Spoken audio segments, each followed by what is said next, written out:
Bajaj Finserv large and mid cap fund NFO. क्या NFO आपको financial goals accomplish करने में मदद कर सकेंगे और आपको फाइनेंशियल गोल्स अचीव करने से रुक कर सकेंगे। आज यह वीडियो में एनएफओ के बारे में हम डिटेल एनालिसिस करते हैं। अब यह Bajaj Finserv large and mid cap fund के बारे में जानकारी लेने से पहले हम देखते हैं कि large and mid cap fund category तो क्या होते हैं। Large and mid cap fund category तो ये होते हैं कि ये तो इसी तरह की इक्विटी म्यूचुअल फंड होते हैं जो large and mid size companies में इन्वेस्ट कर दिया जाते हैं। अगर आप देखें तो लार्ज कैप स्टॉक्स तो यही होते हैं कि मार्केट कैपिटलाइजेशन में होने वाले टॉप 100 कंपनीज़ की स्टॉक्स ही हम तो लार्ज कैप स्टॉक्स कह सकेंगे, और जो कंपनीज़ 101 to 250 में होते हैं उस कंपनीज़ का स्टॉक्स तो हम तो मिड कैप स्टॉक्स कह सकेंगे।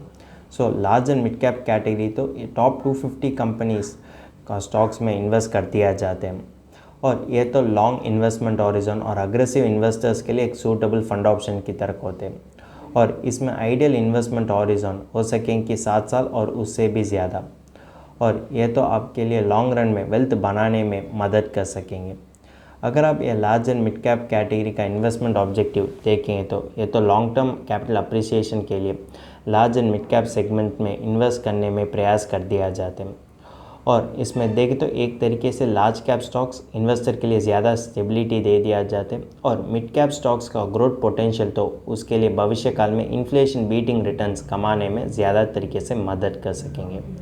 ये तो ओवरऑल इन्वेस्टर के लिए बेटर रिस्क एडजस्टेड रिटर्न तो दे सकेंगे, जो रिस्क एडजस्टेड रिटर्न उसको फाइनेंशियल गोल्स अचीव करने में मदद कर सकेंगे। Bajaj Finserv large and mid cap fund NFO. This NFO is open till 20th February 2024।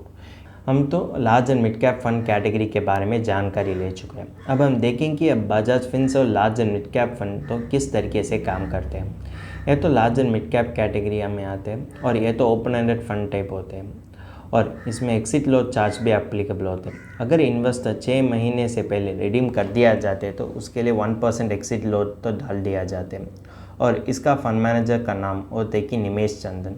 Nifty large mid cap 250 TRI इसकी बेंचमार्क की तरफ उपलब्ध कर दिया जाते हैं, और इसका मिनिमम अमाउंट फॉर इन्वेस्टमेंट होते हैं कि ₹500।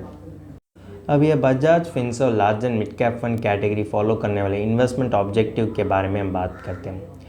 यह तो लॉन्ग टर्म कैपिटल अप्रिसिएशन देने के लिए predominantly large and mid cap segment का इक्विटी और इक्विटी रिलेटेड सिक्योरिटीज़ में इन्वेस्ट कर दिया जाता है।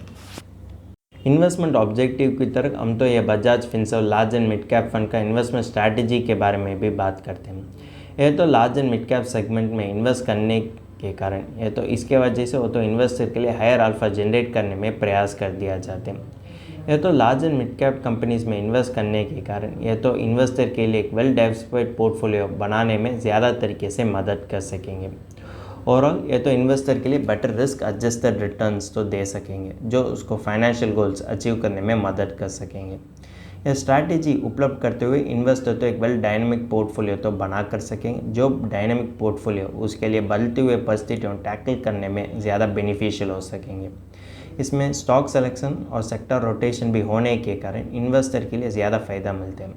स्टॉक सिलेक्शन यह तो मार्केट कैपिटलाइजेशन में होने वाले 250 कंपनीज़ का स्टॉक्स को चुन कर दिया जाते हैं, और जिस सेक्टर का आउटलुक तो अच्छा तरीके से होते हैं उस सेक्टर से वो तो ज़्यादा स्टॉक्स को चुन कर दिया जाते हैं, जिसके वजह से ये तो इन्वेस्टर के लिए बेटर अल्फा जनरेट करने में प्रयास कर दिया जाते हैं।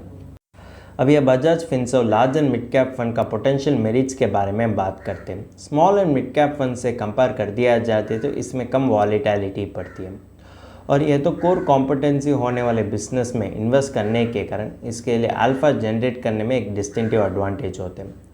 और small and mid cap fund से कंपेयर करने से यह तो इन्वेस्टर के लिए एक तरीके का बेटर रिस्क एडजस्टेड रिटर्न्स तो कमा कर सकेंगे, और प्योर लार्ज कैप फंड से कंपेयर कर दिया जाते तो इसमें ज़्यादा ग्रोथ पोटेंशियल होते हैं, जिसके वजह से बुल मार्केट में ये तो प्योर लार्ज कैप फंड से भी ज़्यादा रिटर्न्स तो कमा कर सकेंगे।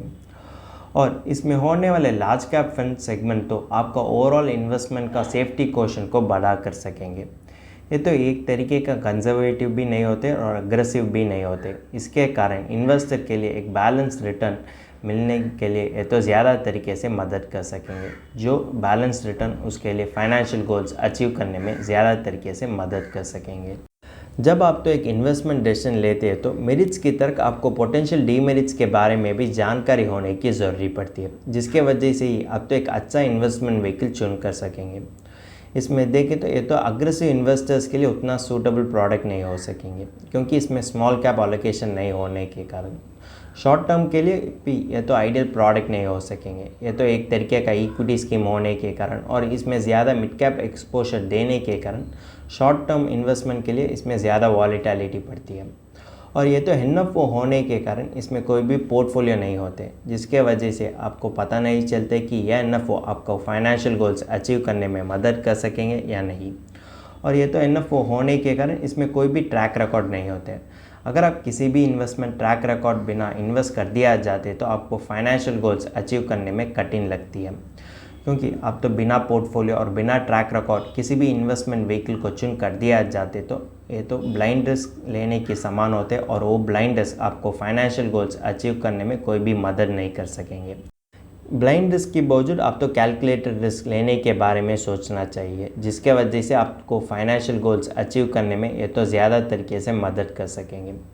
अगर आप बुल मार्केट की सिनेरियो लेते हैं तो ये तो स्मॉल और मिड कैप फंड से भी इन्वेस्टर के लिए कम रिटर्न ही कमा कर सकेंगे।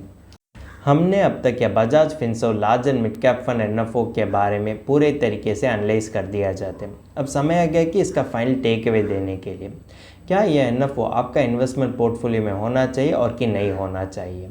अगर आपका investment time horizon 7 to 10 years है तो उस समय आप तो ये एनएफओ को कंसिडर कर सकेंगे।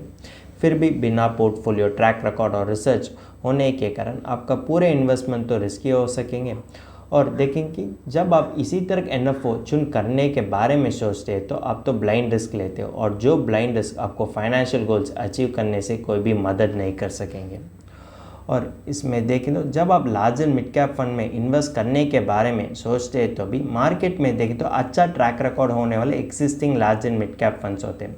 अगर आप उससे एक best large and mid cap funds चुन कर दिया जाते और इसमें इन्वेस्ट कर दिया जाते तो भी आपको फाइनेंशियल गोल्स अचीव करने में ये तो ज़्यादा तरीके से मदद कर सकेंगे।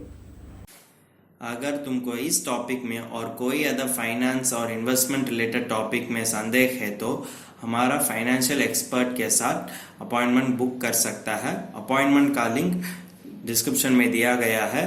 और फिर इन्वेस्टमेंट के बारे में और फाइनेंस के बारे में तुमको ज़्यादा बताना चाहिए तो हमारा लाइव वेबिनार अटेंड कर दीजिए। वेबिनार का लिंक भी डिस्क्रिप्शन में दिया गया है। वेबिनार एब्सोल्युटली फ्री है। इस वीडियो तुमको पसंद है तो लाइक कर दीजिए, फ्रेंड्स के साथ शेयर कर दीजिए और ज़रूर सब्सक्राइब कर दीजिए। धन्यवाद।